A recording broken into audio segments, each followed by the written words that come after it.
Is Starfield a Game of the Year contender? Now, I know I hear a lot of you in the comments already screaming, "No, you're out of your mind. This game's not good." Or, some of you may be like, "Yeah, it's good, it's gotten better, but it's not, I wouldn't go that far." And I understand that, and I, I'm not saying it is or it isn't. I want to pose the question, and I want you guys in the comments to let me know what you think. I'm going to do a brief summary of some of the mods that I use that, for me, completely changed the game, especially as a Star Wars fan. I'm not going to go in depth, but I will put in the description some previous videos that I've done on these various mods. So I strongly encourage you guys to check them out. They really, really changed the game, especially for me. If you're like me and you've always wanted an open world Star Wars game, this is Starfield with mods. Basically, is that. It's not exactly, of course. One big thing I hope they do in the modern community, that is make some quests. I know that would take some time. You need to actually write down some quests and some dialogue, and stuff of that nature. But I think it would be really cool. I have one mod that I will throw in here and show you guys. But what it basically is exactly what I'm telling you now. But instead, it's the Freestar Ranger quest line remade to be the Rebellion quest line, and at the end you get a Lando's blaster, and I think that's cool. I wish they would add more modded quests like that. Maybe not just reskins of existing quests, though I don't really mind reskins of the current quest. I do think it would be nice to see new Star Wars quests modded in, and it grants you iconic Star Wars items, weapons. I think it would be cool to. I've seen the temples start to get modded into things like Sith ruins and whatnot. I think it would be really cool to have a quest where you go to a Sith ruin and you get Revan's mask or Revan's lightsaber or Nihilus' mask or something like that. I think that would be really cool. Those are the things that I'd like to see modded into the game. Currently, there are just a absolute ton of Star Wars items, such as lightsabers, a bunch of different armor sets and skins. They have pretty much, through mods, you can use only Star Wars weapons if you'd like. It completely reskins every weapon in the game. There are several mods needed to do that. Like I said, you can rewind my video, and it shows pretty much all of them. It's really exciting for me. I think you guys will enjoy it quite a bit. And like I said, I'll put down in the description some links to my older videos to break down in detail some of these mods. So just so you guys know who made them, where to find them, and get them implemented. I will say real quick that this video is unscripted. I haven't posted anything in about a week, and that's honestly the longest since I started YouTube back about 3 or 4 months ago that I've went without posting. Some of you guys may know, if you've been following me, that I just had a daughter. She's about 3 weeks old now, almost. So it's been crazy. I definitely want to keep doing this YouTube thing. I really enjoy it.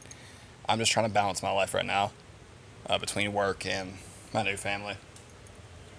It's hard, but I wanted to post something. I wanted to post something like 2 or 3 days ago, and I had the rough idea of what I wanted to do, but I was like, it's not going to be great. I don't want to just push anything out just to have something put out. But I've been wanting to do this video for a little while.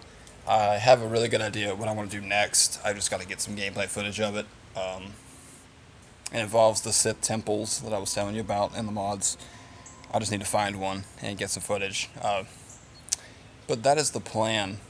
So like I said, currently in game, through the mods and through the other major update we got a couple months ago in June, they also added the ability to go full survival mode if you'd like to in the game. And tweak all the settings, like how much damage you do to enemies, how much damage they do to you, whether you need food to survive, whether you want food to just give you positive effects and not negative if you don't eat and drink. Things of that nature.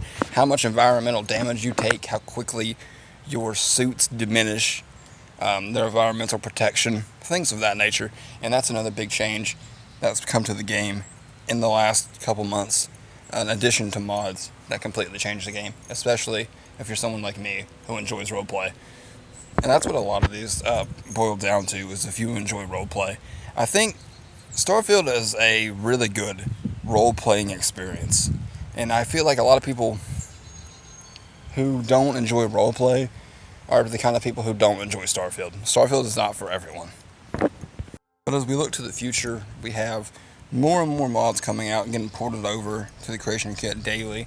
New mods getting created.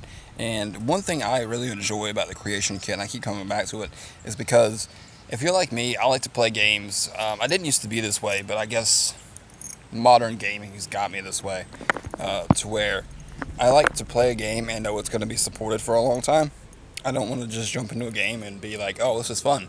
I can't wait till they add X and Y. And then those days never come.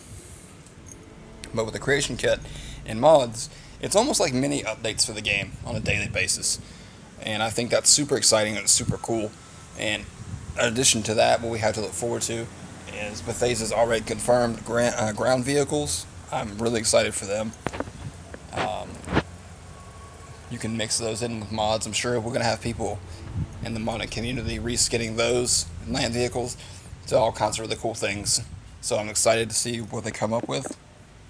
Back when I first heard the idea of land vehicles, I didn't really think we needed them. But now that I'm about 50, 60 hours into the game, I'm like, yes, we definitely need land vehicles. And I feel kind of dumb for not thinking so otherwise. But I really hope they implement them in a way that makes sense. I hope we get HABs for our ships that we can use to deploy the land vehicles. I think that would be cool. I think that would be immersive. And at the end of the day, I think it would just be fun. But you guys let me know in the comments what kind of land vehicles you hope we get. I don't know if we're just getting a buggy, if we're going to get more variations of that land vehicle. What would you like to see modded into the game via the land vehicle reskins? Moving on from there, I think my last point is this. This year, and I could be wrong, but when I play Starfield, it's a relatively bugless experience. I play on Xbox Series S. It's a relatively bugless experience. I've never run into anything immersion breaking or game breaking or anything like that. They've done a really good job, Bethesda has, of patching out those bugs. So 2024 has been a really big year for them, and I pray 2025 is an even bigger year for them. We have the expansion coming, Shattered Space coming at the end of the year. I think it's in the fall. That looks really cool. I'm excited to try it, learn more about House of Varun. They've always been kind of my favorite faction in the game, other than the UC. I really enjoy the UC. But House of Varun's up there. They're like real mysterious. I'm excited to see what Bethesda can cook up. With that being said, guys, let me know down in the comments whether you think that the game is worthy of being Game of the Year after all the good changes that it's went through this year. And let me know what you guys would like to see added in the future. I hope you guys enjoyed watching. Thanks so much, and I will catch you guys next time.